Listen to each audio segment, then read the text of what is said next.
Assalamualaikum warahmatullahi wabarakatuh. Perkenalkan, saya Tisha Puspitasari, NIM 240404502034. Nah, di sini saya akan menjelaskan 4 teori-teori belajar. Yang pertama itu konsep dasar behaviorisme. Nah, teori behaviorisme ini merupakan salah satu bidang kajian psikologi eksperimental yang kemudian diadopsi oleh dunia pendidikan. Nah, meskipun di kemudian hari muncul berbagai aliran baru sebagai reaksi terhadap behaviorisme, namun harus diakui bahwa teori ini telah mendominasi argumentasi tentang fenomena belajar manusia hingga penghujung abad 20. Nah, menurut teori behaviorisme ini, belajar dipandang sebagai perubahan tingkah laku, di mana perubahan tersebut muncul sebagai respon terhadap berbagai stimulus yang dapat datang dari luar dari subjek. Nah, secara teoritik, belajar dalam konteks behaviorisme ini melibatkan 4 unsur, yaitu drive stimulus, respon, dan reinforcement. Apa yang dimaksud dengan drive yaitu mekanisme psikologi yang mendorong seseorang untuk memenuhi kebutuhannya melalui aktivitas belajar. Nah, sedangkan stimulus yaitu rangsangan dari luar diri subjek yang dapat menyebabkan terjadinya respon.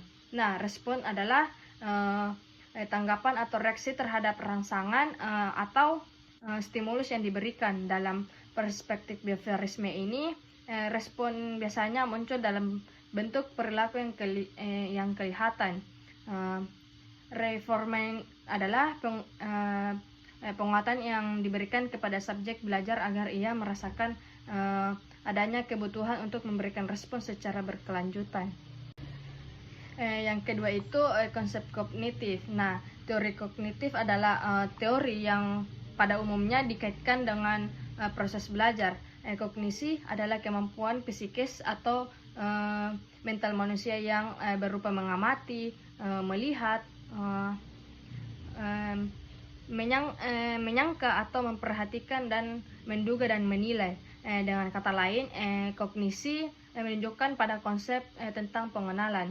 Teori kognitif menyatakan bahwa proses belajar terjadi karena ada variabel penghalang pada aspek-aspek kognisi seseorang.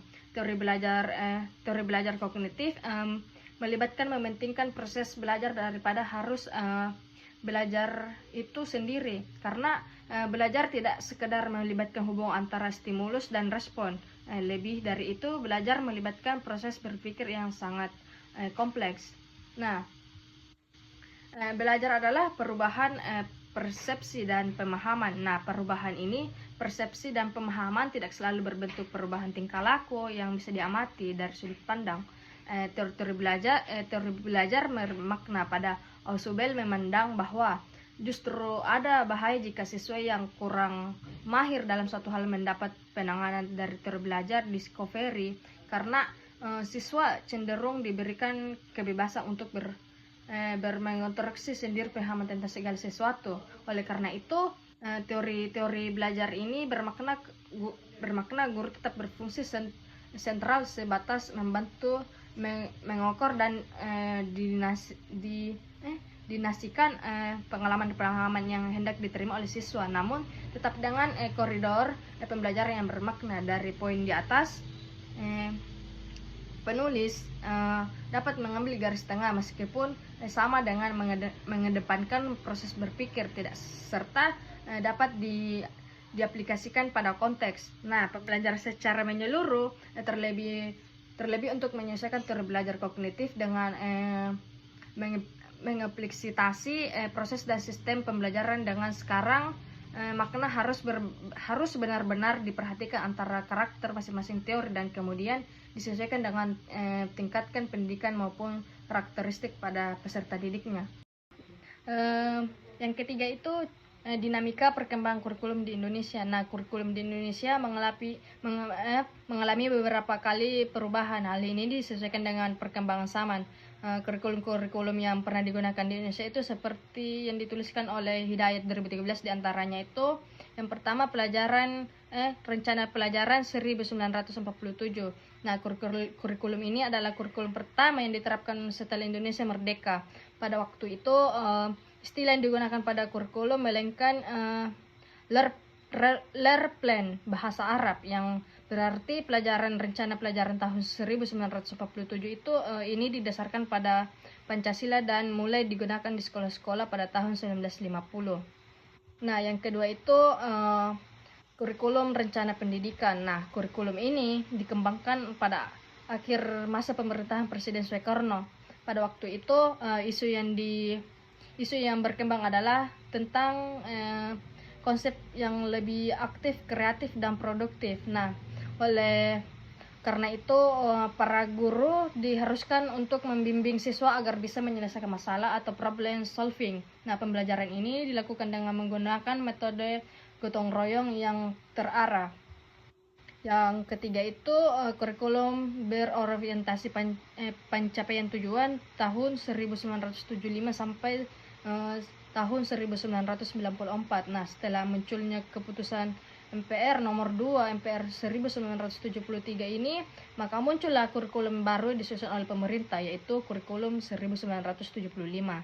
Nah, menggantikan kurikulum sebelumnya. Dalam kurikulum ini konsep pendidikan ditentukan dari pusat, sehingga para guru perlu berpikir untuk membuat konsep pembelajaran yang akan dilaksanakan. Selain itu, terdapat beberapa prinsip kurikulum yang ini diantaranya yang pertama itu berorientasi pada tujuan. Maksudnya ini pemerintah merumuskan tujuan-tujuan yang harus dikuasai oleh para siswa, atau lebih dikenal dengan dikarirkan tujuan pendidikan yang interaksional dan umum, dan tujuan interaksional khusus. Yang kedua itu pendekatan integratif, dalam arti bahwa pembelajaran ini memiliki dan peranan yang menunjang kepada tercapainya tujuan-tujuan yang lebih integratif. Yang ketiga itu menekankan pada efisiensi dan efektivitas dalam hal daya dan waktu. Yang keempat, menganut pendekatan sistem interaksional yang dikenal sebagai prosedur yang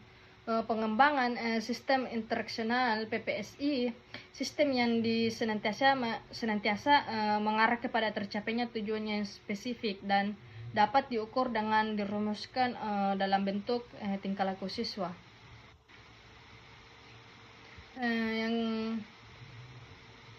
Yang keenam itu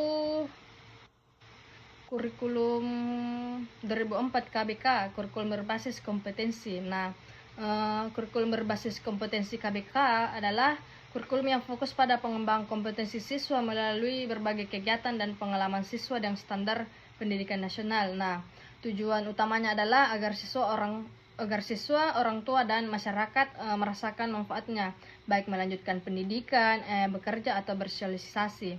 Nah, KBK mengubah orientasi kurikulum yang dari yang berfokus pada materi, contoh konten based, menjadi kompetensi, berbeda dengan kurikulum lama yang menekankan penguasaan teori. KBK menuntut siswa tidak hanya tahu tetapi juga bisa melakukan. KBK menghubungkan aspek kognitif, afektif, dan psikomotor adalah pembelajaran.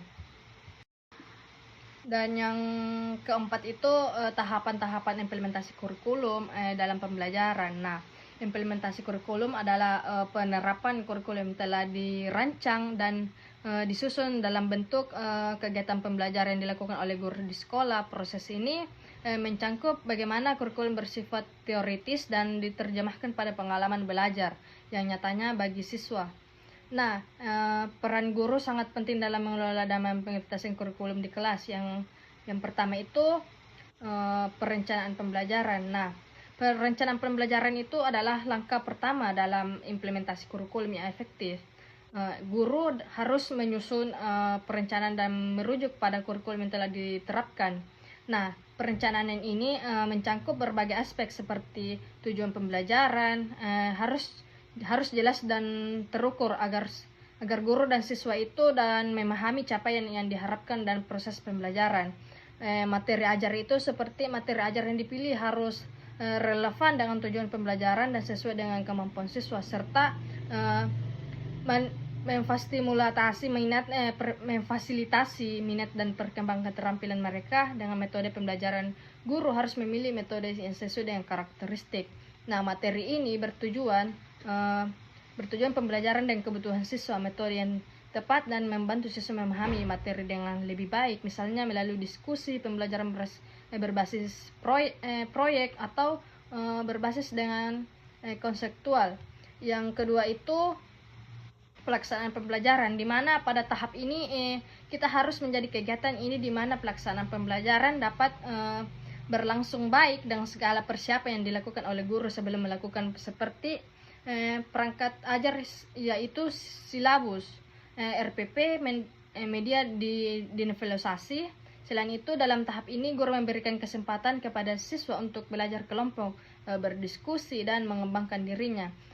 Selain itu, yang ketiga, evaluasi. Tahap ini yaitu proses melaksanakan evaluasi menjadi salah satu faktor penting karena menjadi alat ukur dalam proses pembelajaran. Jika hasil evaluasi baik, maka dapat dikatakan proses pembelajaran berhasil, dan jika hasil evaluasi dikatakan di bawah KKM, kriteria ketentuan minimal, berarti pembelajaran ini harus dilakukan perbaikan. Adapun bentuk evaluasi dalam kurikulum dapat dilakukan sepanjang proses pembelajarannya, itu PH atau penilaian harian, penilaian tengah semester, PTS atau penilaian akhir semester. Nah, sebagai langkah selanjutnya dalam mengimplementasikan kurikulum di lapangan, kemudian di setiap akhir semester dilakukan laporan hasil kemajuan belajar siswa melalui buku rapor yang diambil oleh orang tua, wali atau seperti peserta didik agar dapat menyampaikan hasil belajarnya pada anaknya. Momen ini tersebut dapat dijadikan sebagai ruang bagi guru untuk mendapatkan dan menggali informasi bagaimana perilaku peserta didik.